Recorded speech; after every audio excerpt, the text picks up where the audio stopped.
And here we go into Game 5 of the 2016 America's Winter Championship Finals between Puffin, who recently won the Innkeeper Showdown, and Zenstyle, who is looking to break out of a long tournament drought. This matchup is going to be Tempo Mage against Rogue. Both players know what the other player's deck is. Both of these decks have lost previously in this tournament, or in the series, in fact. The Tempo Mage falling 2 games ago to the Freeze Mage of Puffin, and Puffin's Oil Rogue falling to Zenstyle's Malagos Warlock in the previous game. Because of this, Puffin knows he absolutely has to keep the preparation for an early game tempo advantage, and it looks like this is going to play right into him. Zenstyle's opening looks fantastic with the double mana worm and a bunch of cheap spells in his hand, but he's not going to be able to get much done after the board clear that comes down here with a preparation, eviscerate, and an SI7 that wipes the board and nearly nullifies Zenstyle's start completely. He can still come back. Mana Worm shenanigans, if gone unchecked, can be very, very difficult for certain classes to deal with.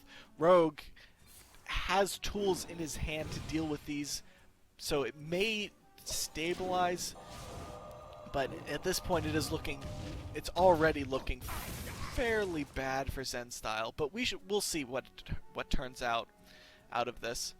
Puffin here has a choice, though.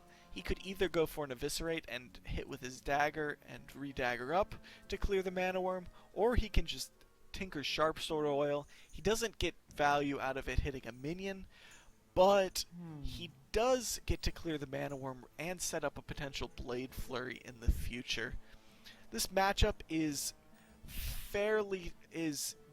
slightly Tempo Rogue favored. It is about 55-45 by current statistics, but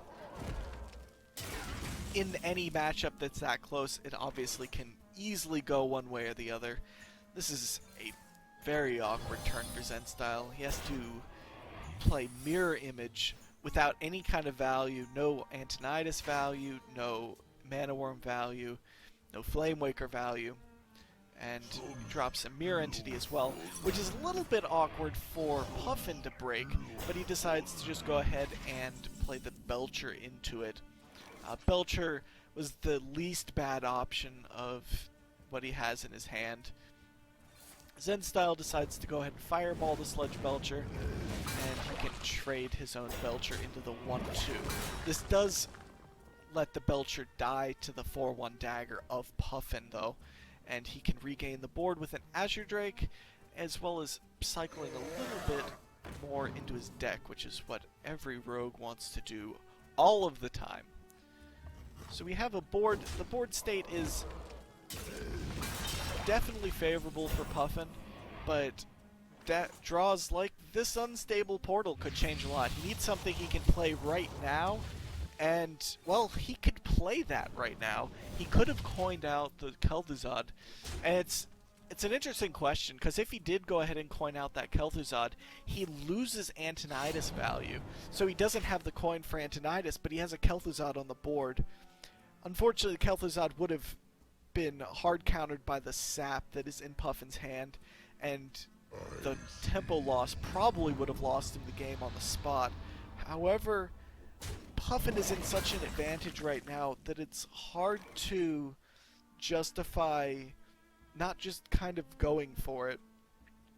Zenstyle is hoping to pick up some cheap spells and try and claw his way back into the game with an Archmage Antonidas, a big Archmage Antonidas turn, which it looks like is going to come at the very earliest on turn 9 with Antonidas Coin Counter spell. He'd love to pick up one of his 1-drop spells to play with that and get 3 fireballs instead of 2, but we'll see. Puffin does pick up Sprint. Sprint, an excellent card for Rogue. Any kind of draw card is excellent for Rogue because of all the cheap spells that they're going to play. And Puffin refilling his hand, picking up a couple backstabs, which are excellent at dealing with counter spells.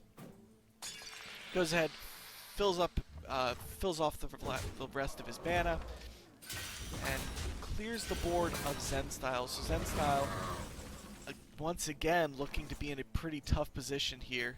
Goes ahead, Arcane Intellects before playing what's likely going to be Kel'Thuzad. Well, he has a choice between Kel'Thuzad and Piloted Shredder. Piloted Shredder just dies on board, though. So Kel'Thuzad is probably the better choice. However, again, as stated before, Kel'Thuzad is hard countered by the sap that is in Puffin's hand, and with this Azure Drake that he just drew, he's going to get a massive tempo advantage, even bigger than it was already the case, and he can just start slinging spells if he so desires. He could play this Blade Flurry. He decides not to. The Blade Flurry would have just been effectively 3 damage and a 1/1 for 2 mana. But he decides not to, decides to hold on to it. He does have a second one in hand, so there was definitely merit to playing it, but he wants to hang on to the 3/1 dagger for now. As we mentioned earlier, the Archmage Antonidas does come down with a coin and a counterspell, creating 2 fireballs, but the counterspell is easily invalidated by the backstabs in hand, and more tempo will be gained by Puffin. He tests for Mirror Entity with the Thalnos, clears out the counterspell, and now he can just backstab do either Eviscerate or Blade Flurry. Blade Flurry probably better here because he has a second one in hand if he needs it, and Eviscerate only hits 1 target. You can see he is choosing between the 2 as we speak. And he does decide to go with Blade Flurry. Blade Flurry deals with it extremely cleanly, puts 4 more damage on Zenstyle's face, and will drop him down to 11. And he could decide to Eviscerate here with the spell power, just for an additional threat to Zenstyle's HP. And he does decide to do that, so Zenstyle down to 6, looking in dire straits. He has to hope for a miracle with Flame Waker, Fireballs, and Mirror Image. So these Flame Waker shots have to be absolutely golden. And even then, Puffin picks up an anti-Keelbot, so any kind of comeback would be seriously stalled as the threats begin coming out of Medivh. Puffin does have a pretty simple board clear here, and he gets to create even more 1/1s. Or he can just drop Dr. Boom.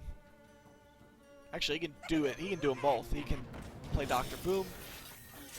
He's even deciding to prep. Guess he's just going to go ahead and prep for 1 additional 1/1, and to be able to re-dagger after this, to be able to hit once again.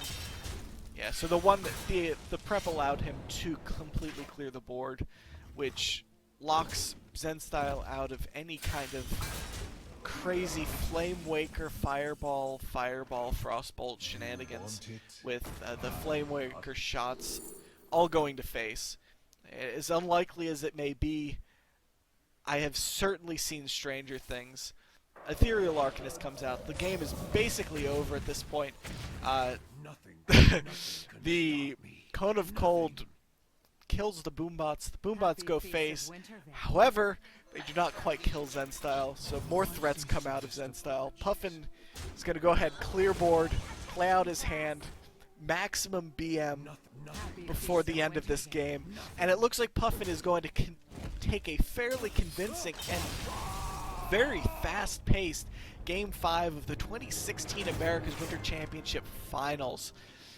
And unfortunately, Zenstyle once again falls just shy of the title. Puffin continues his great recent run, but we will hopefully see more of both of these players, as well as many others, in future tournaments. That's it for us here at the America's 2016 Hearthstone Winter Championships. Congratulations to Puffin, and be sure to tune in next time.